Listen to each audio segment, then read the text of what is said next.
Eric here with the Paperback Warrior blog and podcast. In this video, I'm recapping my December reads from worst to first. These are books and stories that are reviewed on the blog and in social media posts. It was a crazy month due to the holidays and some health-related stuff in my family, so a lot of these were just novellas or short stories. Also, my writing partner, Tom Simon, wrote 2 reviews in December for books that he read. That was Hired Lover by Ori Hitt and Quarry's Return by Max Allan Collins. I'm not including those 2 books in my reading countdown because I didn't read those 2 books. So with that being said, let's kick it off with my number 10 pick, The Wilds. This was a paperback published in 1989 by Dell and authored by Claude Tuelis, who's now a woman named Julia Tuelis. Based on the book's cover showing the snowy skull and a bloody axe, I was really hoping that this would have been a slasher in the woods type of horror novel. Instead, it's just an average natural disaster book as camp kids experience a blizzard while in the wilds of the Sierra Nevada mountains. It kind of reminded me of Lord of the Flies and didn't do much for me.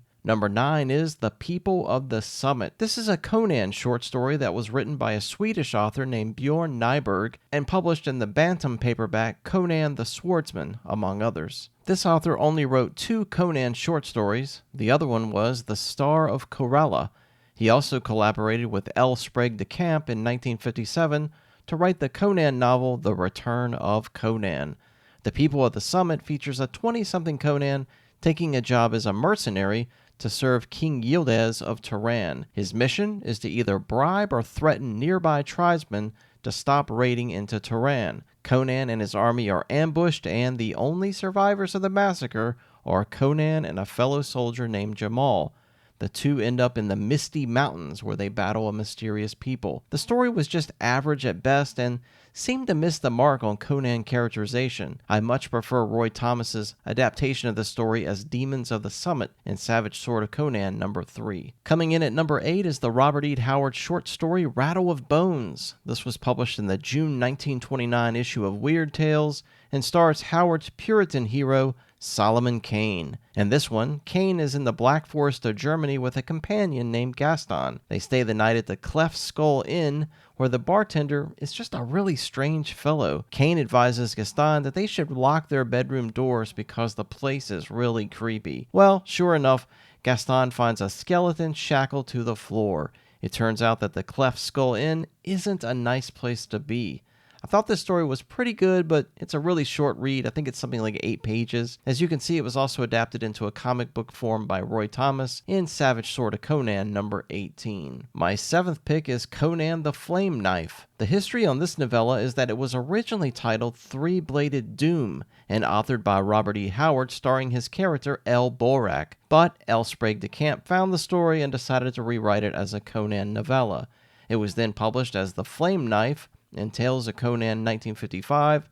It was then reprinted as part of Conan the Wanderer and later its own novel by Ace in 1981. In this one, Conan is living his Free Companions era. He's instructed by the king of Iranistan to lead a team of men to hunt a bandit named Balash. But Conan and Balash are old friends, so Conan rides to Balash and informs him that the king's men are coming to kill him. Balash convinces Conan that there are strange happenings on the Druistan border, so Conan goes there and fights a mysterious tribe and their leader, a Hidden One's cult leader named the Magus. If you like the Conan characterization in Marvel's vintage Conan the Barbarian comic, then this novella should appeal to you. I enjoyed it enough, but it's a far cry from the nihilistic character created by Robert E. Howard. Number 6 is The Curse of the House. This is an early short story written by Robert Bloch and first published in the February 1939 issue of Strange Stories. The story is about a man who's talking with his psychiatrist about a terrifying house that appears wherever he goes. At one point, the man had sought an interview with a famed warlock that lived in the house. He was instructed to never enter the house's basement, but he does, and strange things happen. Now he can't rid himself of the house, and it's driving him mentally insane. This was an enjoyable haunted house story that was unique in its way that a haunted dwelling is appearing in different places, as opposed to just a permanent fixture in one place. Very cool idea. We're now halfway through the countdown of my December reads. Please take a moment to subscribe if you haven't already. It means a lot to me. Kicking off the top 5 here is number 5, Isle of the Undead. It was written by Lloyd Arthur Eshbach and originally published in the 1936 issue of Weird Tales. The story is a man named Cliff and his girlfriend Vilma who are on a rented yacht far out to sea. Through the fog, the two spot a ghost ship with a crew of raggedy, undead men. This horrifying ghost ship and crew take Cliff, Vilma, and all of the yacht's passengers to a hellish island where they'll be systematically sacrificed to vampires. This was a terrific read with plenty of horror, nautical adventure, and prison breaks. I definitely recommend reading it if you haven't already. My number 4 pick was Black Hound of Death by Robert E. Howard. This was originally published in the November 1936 issue of Weird Tales. The story is about a lawman named Kirby Garfield who's in a rural forest riding to warn a local man that an escaped convict is on the loose. However, Garfield runs afoul of a supernatural revenge attempt that involves a werewolf. This was such an atmospheric read laced with tension and an overwhelming sense of doom and despair. Highly recommended. Landing in the 3rd spot is Open Season. I covered this book on Paperback Warrior podcast episode number 109, so I won't spend a lot of time on this one. The book was published in 1974 and authored by David Osborne. It falls into the deer hunter horror subgenre.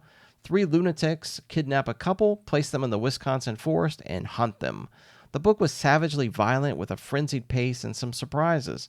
It was also adapted into a movie of the same name. My 2nd pick is also another book I covered on that same podcast episode. The book is called High Hunt by David Eddings, and it was published in 1972. It's about a group of deer hunters that get together each year to hunt in rural Washington. This time, they bring along the book's main character, Dan Alders, who's just been discharged from the army. He's hoping to bond with his older brother, who's one of the deer hunters.